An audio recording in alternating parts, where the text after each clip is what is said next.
Today we're looking at the topic of approved providers for your organisation's quality management system as defined by ISO 9001-2015. We're going to look at the following aspects. What is an approved provider? Why do you need an approved providers list? And what could happen if you don't have one? What process do you need to go through to approve a provider? A brief overview of non-conformance reports and when they should be used. How might you fail an audit with regard to approved providers? And how can I receive further help from QMS? So what is an approved provider?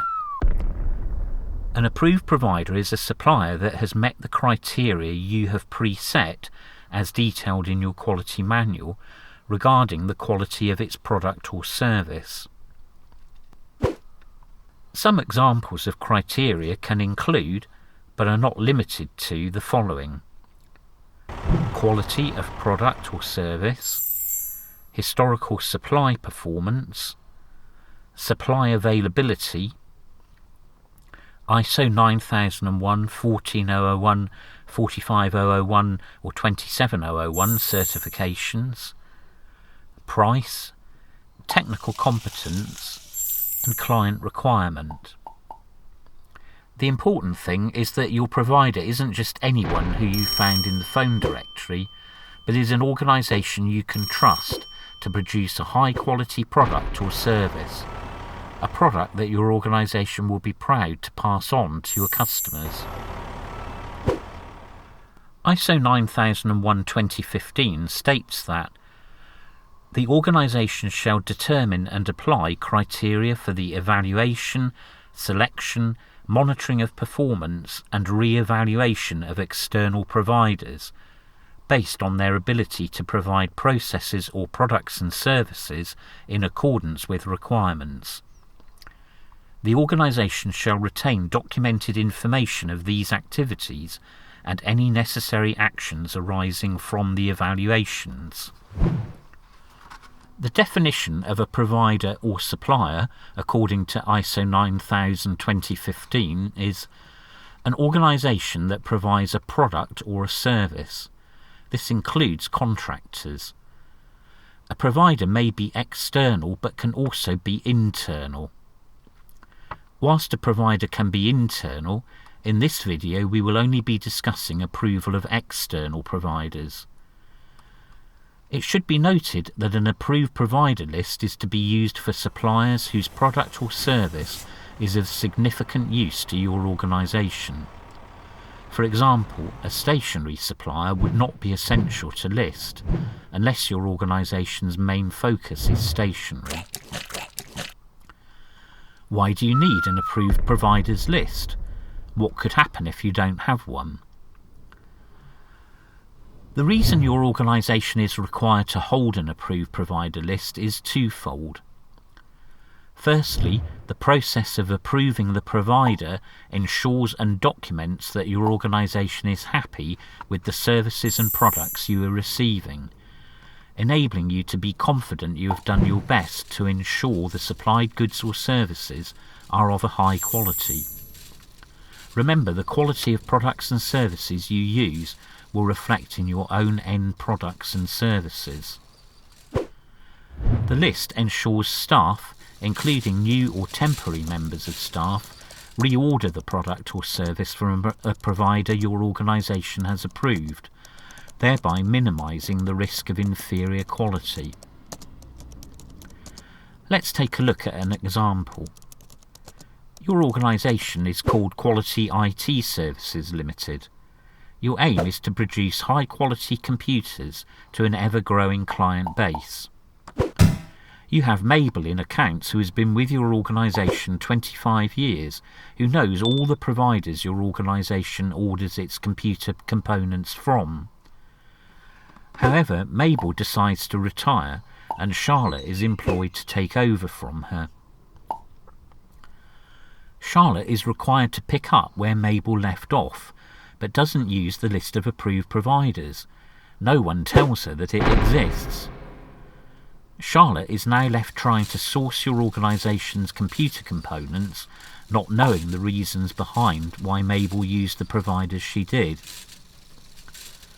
Charlotte chooses to use a provider of computer components which has lower production standards than the organisation Mabel used.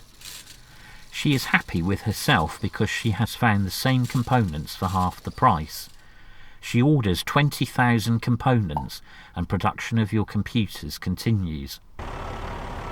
A month or two down the line, your customer service department receives a high call volume of dissatisfied customers with computers that don't work, all describing similar problems. Customers return the computers under warranty and they are handed to your technical support team for assessment.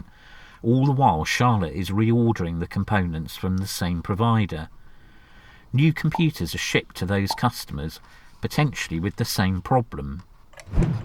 After many hours of research, technical support reports back to you describing they have found that the same component in all your machines appears to be faulty. You head over to accounts to ask where the supply of the component has been sourced, only to discover the new employee, Charlotte, has been sourcing them from somewhere that has a reputation for producing a low grade of component. Why was this? Because your organisation did not make her aware of the approved provider list. A lot of time and money could have been saved if Charlotte had been told that Quality IT Services had an approved provider list in place. Unfortunately, this mistake may now have cost the organisation many future customers. What process do you need to go through to approve a provider? Following your initial consultancy for ISO 9001-2015, you will receive your quality manual detailing in section 8.4, as discussed and agreed with your organisation, the criteria under which you approve all your providers. You will also receive this provider quality assessment template, which, if you wish, you can adapt for your organisation and send out to your providers for completion. Each provider completes the questionnaire and returns it to you for your approval.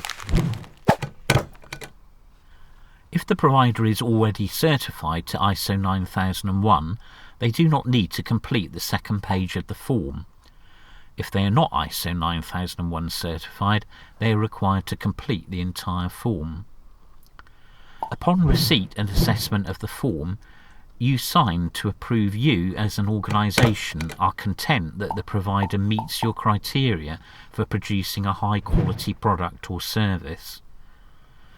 Once approved, the provider is then added to your organisation's approved provider list. Here you can list the provider's name, contact telephone, a brief description of what product or service they provide, the date you sent them the questionnaire, what criteria they meet from your quality manual, and finally the date you approved them as a provider. A brief overview of non-conformance reports and when they should be used. A non-conformance report is used when something has gone wrong within your management system. For instance, your organisation hasn't done a management review when it should have. It hasn't conducted customer satisfaction surveys. You realise a product you use is faulty, or perhaps your organisation has received a complaint against the quality of your product or service.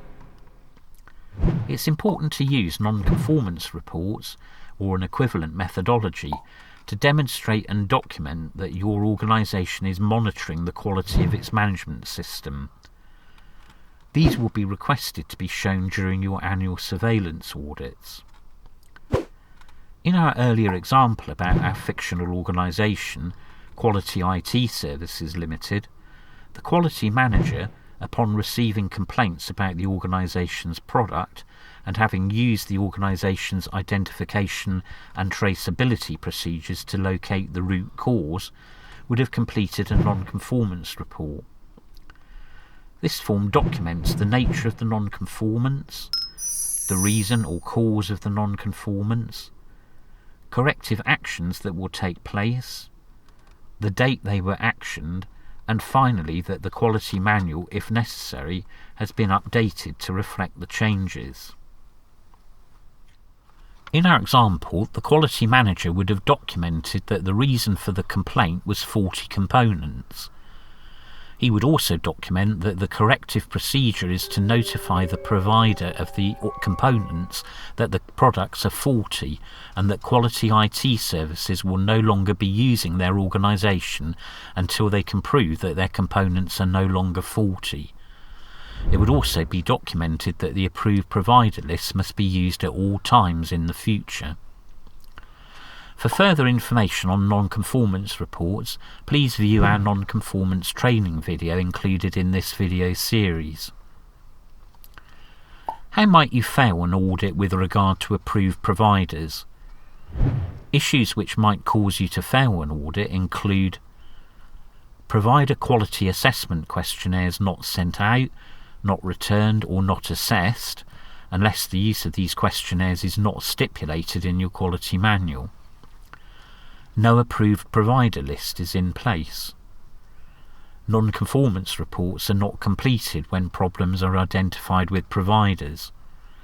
Relevant documents are not retained. The quality manual is not updated to reflect changes described in your non-conformance reports.